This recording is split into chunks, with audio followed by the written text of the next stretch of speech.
C'est le sniper le plus dangereux du monde.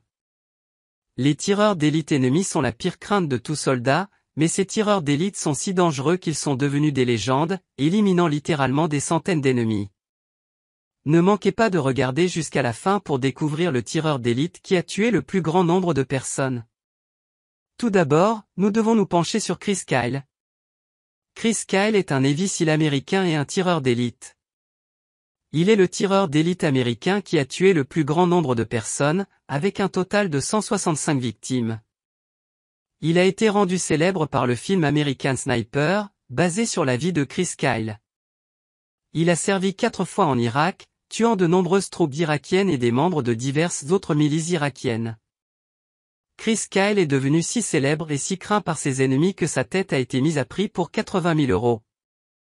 Mais Chris Kyle a survécu à ses 4 missions en Irak, ce qui signifie que l'énorme prime n'a jamais été réclamée. Malheureusement, la vie de Chris Kyle a pris fin en 2013. Il encadrait Eddie Ray Ralph, un soldat souffrant du syndrome de stress post-traumatique. C'est alors qu'Eddie a ouvert le feu sur Chris. La vie de ce légendaire tireur d'élite américain a ainsi pris fin. Ensuite, nous devons nous pencher sur Vassili Zaitsev. Vassili Zaitsev était un tireur d'élite soviétique pendant la Seconde Guerre mondiale. Il s'est fait un nom pendant la bataille de Stalingrad. Il a utilisé un tireur d'élite pour éliminer de nombreux soldats allemands. Le nombre total de victimes de Vassili s'élève à 242, ce qui fait de lui l'un des tireurs d'élite les plus meurtriers de tous les temps. La carrière de VA a pris fin lorsqu'un mortier a explosé à proximité, endommageant ses yeux et l'empêchant de voir. Mais il est depuis entré dans la légende des tireurs d'élite soviétiques en recevant le titre de héros de l'Union soviétique. Un an plus tard, il est retourné à la guerre. Cette fois en tant que capitaine. Il a aidé les Alliés à remporter la victoire en 1945. Nous allons maintenant nous intéresser à Lyudmila Pavlyuchenko. Lyudmila Pavlyuchenko était une tireuse d'élite soviétique pendant la Seconde Guerre mondiale. Elle est la femme sniper qui a tué le plus grand nombre d'hommes au monde, avec un total de 309 victimes. Lyudmila utilisait un fusil de sniper semi-automatique doté d'un puissant viseur télescopique. Elle a passé beaucoup de temps à Odessa, éliminant 180 soldats ennemis en 2 mois. Cela représente 3 soldats par jour. Elle s'est ensuite rendue en Crimée, où elle a tué encore plus de soldats ennemis. Lyudmila Pavlyuchenko a également été blessée par des tirs de mortier, ce qui l'a obligée à se retirer prématurément de l'armée. Imaginez le nombre de ses victimes si elle n'avait pas dû prendre une retraite anticipée. Sur les 309 personnes qu'elle a tuées, 36 étaient des tireurs d'élite ennemis. Cela signifie que cette femme tireur d'élite éliminait d'autres tireurs d'élite qui essayaient de la prendre pour cible. C'est ce qu'on appelle le snipception.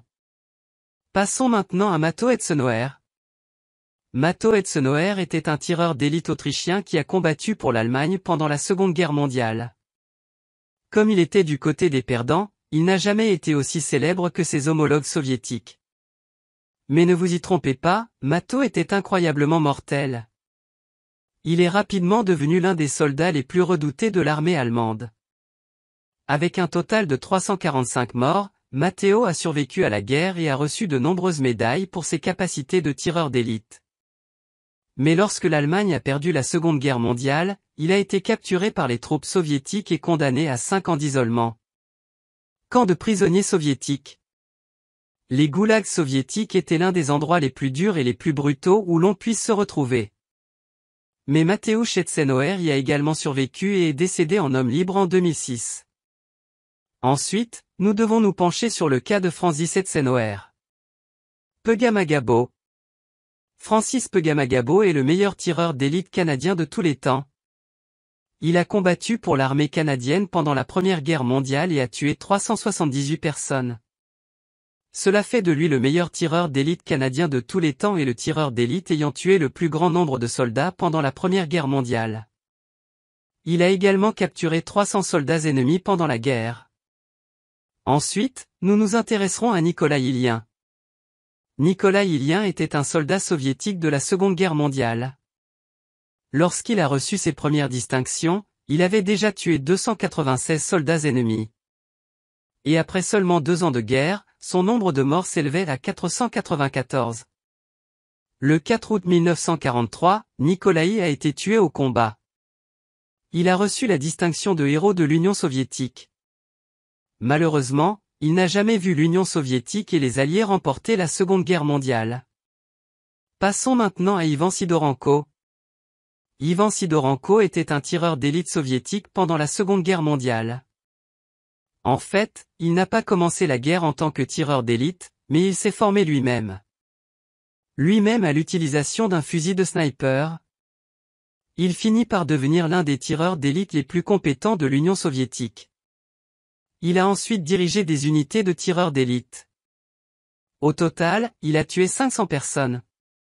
Son tir était si précis qu'il était capable de neutraliser des chars d'assaut avec son fusil de précision. Nous nous intéresserons ensuite à Vasilin Sachanté. Vasilin Sachanté était le tireur d'élite le plus meurtrier de l'Union soviétique. Il a combattu pendant la Seconde Guerre mondiale. Il a arrêté à lui seul un assaut allemand sur une colonie soviétique et a tué 534 personnes. Il a reçu la distinction de héros de l'Union soviétique, après avoir aidé l'Union soviétique à remporter plusieurs grandes batailles, dont la tristement célèbre bataille de Stalingrad, au cours de laquelle plus de 1,1 million de soldats soviétiques ont perdu la vie. 1 million de soldats soviétiques ont perdu la vie. Enfin, intéressons-nous à Simo Ajoa. Simo Ajoa est le tireur d'élite le plus meurtrier de tous les temps. Il s'agissait d'un tireur d'élite qui combattait pour l'armée finlandaise. Son surnom était la mort blanche. Il se cachait dans la neige avec une tenue de camouflage blanche et un masque blanc, et tirait sur les soldats soviétiques qui ne se doutaient de rien. Il a tué 542 personnes, ce qui constitue le record absolu pour un tireur d'élite. La mort blanche a terrifié les soldats soviétiques. Ils ont utilisé plusieurs contre-tireurs pour tenter de le retrouver, mais Simo Ajoa n'a jamais été touché par l'un d'entre eux. La mort blanche se cachait dans la neige à des températures de moins 40 degrés. En 1940, il est blessé par une balle ennemie. Par miracle, il a survécu, mais cela a mis fin à sa carrière militaire. La mort blanche s'est éteinte en 2002 à l'âge de 96 ans. Mais il est temps pour vous de faire entendre votre voix. Commentez ci-dessous lequel de ces tireurs d'élite a été le plus efficace. C'est tout, j'ai été Charlie, merci d'avoir regardé. Laissez un like si vous avez aimé, et si vous ne l'avez pas encore fait, qu'attendez-vous? Abonnez-vous à Bon à savoir.